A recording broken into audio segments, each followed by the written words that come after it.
Episode 48, The Parking Garage Thrill Ride. It was that time of year, again, where the Halloween-themed celebrations would flood the town with jump scare events. The streets also had a greater buzz that year, as a newly created activity was added to the list. Named The Parking Garage, it was a ride through a haunted multi-story parking garage which could hold over 200 cars. For this particular activity, thrill seekers would get the chance to be driven on a golf cart up the parking garage and would run into an endless buffet of ghost actors that would keep them on the edge throughout their journey. Hearing about how much the event was hyped on social media, Tracy and her friends were really excited for it, as they would usually go to the traditional haunted houses where they would have to walk through till the end. And seeing that the multi-story parking garage had 4 floors, the grand opening couldn't come any earlier for the 3 girls.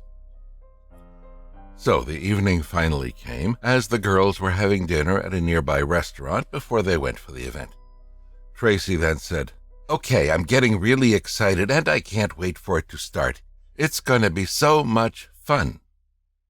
"Yeah, I'm going to take so many videos while we're there. I'm going to share these videos on social media, so our classmates will be so jealous that we're here on the first day of the event," said Laura.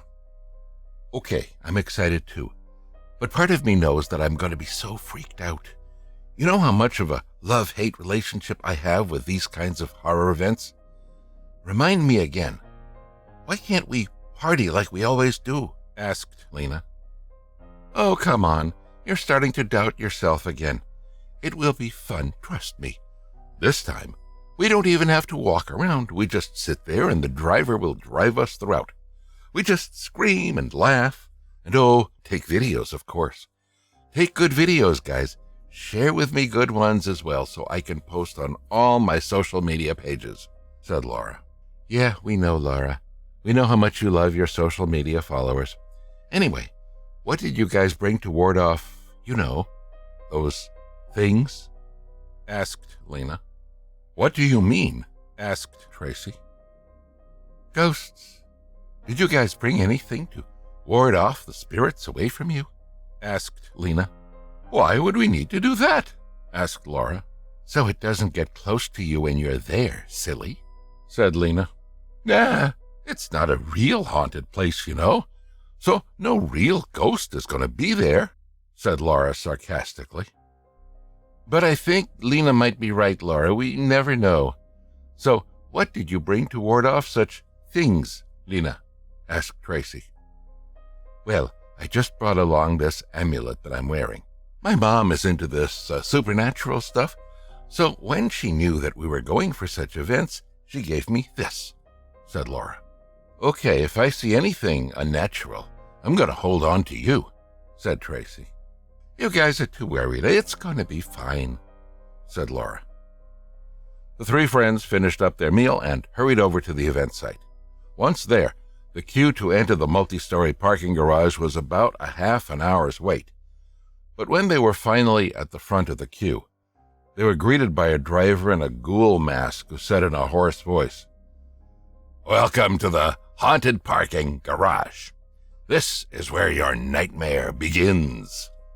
An excited Laura then said, "Thank you. Let's get on the golf cart, guys." Okay, relax, will ya?" said Lena. "Okay, great. You guys sit in the front row. Now, I'll be left alone in the back seat," said Tracy. "It's okay. You have the whole back seat to yourself. And if you feel afraid during the ride, just hug Lena tight. She has that magical necklace that would protect us all," said Laura sarcastically. "Funny, Laura, when you get scared in there, don't come crying to me," said Lena. "I'm just kidding, babe. Okay, the ride's about to start. Time to video this," said Laura. As the cart entered the first floor, the scene was eerily quiet and empty, as neither any other golf carts nor a horror actor could be seen in sight. But the decors were well on point, as there were red paints throughout the visible route that said, "Leave now," along with a couple of jack-o'-lantern pumpkins and fake skeletons on the corners of the floors. But as they took the slope up to the second story, a jump scare awaited them in the form of a ghost actor dressed in white torn cloth with long black hair. The girls screamed in fear when the actor appeared out of nowhere, but they were at the same time having the time of their lives. Laura was constantly on the lookout for the next scare. Tracy was partially scared and having fun at the same time, while Lena was terrified and holding on to her spiritual necklace with dear life. The scares continued throughout the second and third floor, and right when they arrived on the fourth and final floor, Lena saw a girl holding up a sign that said, "Walk here to exit." Lena then said, "Finally, guys, we're at the end. Okay, let's get off and walk over. Thanks, Mr. Golf Cart Driver." As she could feel her friends following close behind, Lena didn't bother to look back as it was still pretty dark, and she was also pretty scared of the jump scares that might be following her close behind. So Lena walked hurriedly towards the exit, and once she was close to the girl, she could see that the girl was dressed up as a creepy doll with makeup on her face to match her outfit. The girl eerily smiled and said, "This way, miss. Thank you for joining us." Still scared from the endless scares earlier, Lena replied with a crack in her voice and said, "Thank you." Lena went through the exit door and was startled when she merely saw a dark, empty room. Lena then said, "Oh, great, I thought it was over," thinking that the horror trip hasn't ended yet, and that the exit sign was just to trick the thrill seekers. Once Lena was deep inside the room, she heard the door behind her close. Lena then screamed out of shock.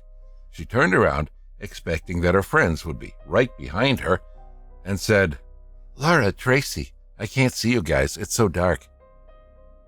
There was silence, and Lena could not see Laura and Tracy anywhere in the room. That was when Lena began panicking and said, "Okay, this is not fun anymore. Please let me out." Lena continued asking for help, but there was no response. All she felt was as though someone was standing near her, looking right at her. Out of fear, Lena closed her eyes, held her necklace tight, and said a prayer, hoping to calm herself down, and told herself that this wasn't real. Lena was also hoping that a staff member would appear and tell her that the scare is over.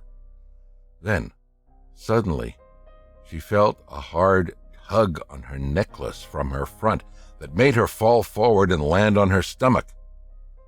That was when Lena's instincts told her that this was no longer fake. This scare felt all too real. While still lying on the floor, Lena opened her eyes and still saw darkness around her. Lena was way beyond terrified by now, as she not only couldn't see her surroundings, her friends were also nowhere to be found. As she was still screaming in the dark, she saw the girl with the exit sign from earlier, laughing and limping towards her. With the tremendous fear she was feeling, Lena screamed, cried, and eventually passed out for a brief moment. The next thing she remembered was waking up in a room, surrounded by people that seemed to be staff members that she saw earlier before entering the parking garage.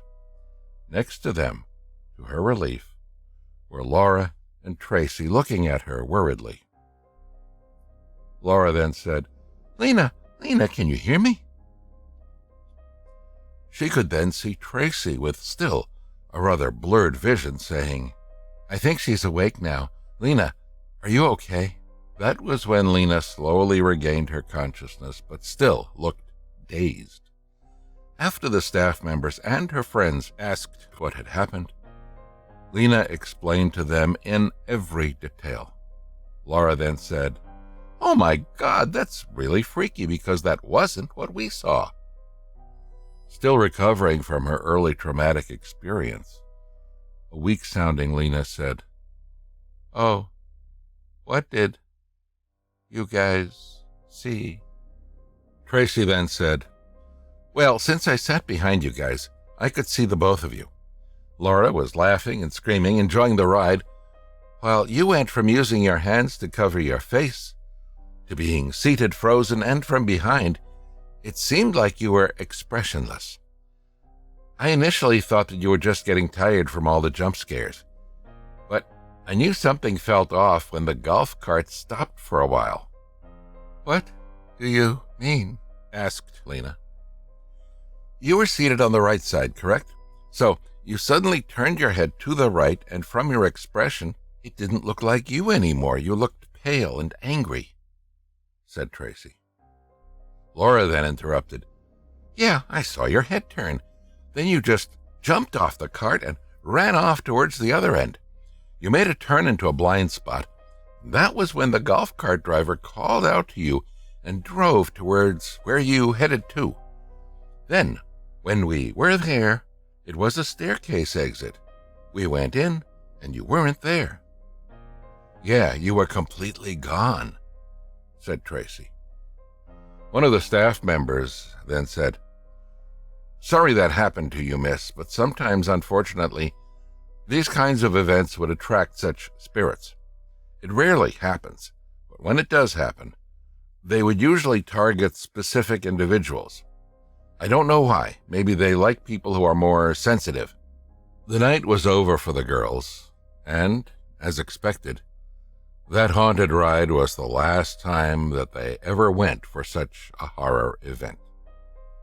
None of them could forget what had happened to Lena, how she ran off, and how she saw herself being led into a dark room, pulled towards the floor. It seemed like the spirits were pleased to see her suffer, to see her cry in their home, that humans themed as the haunted parking garage.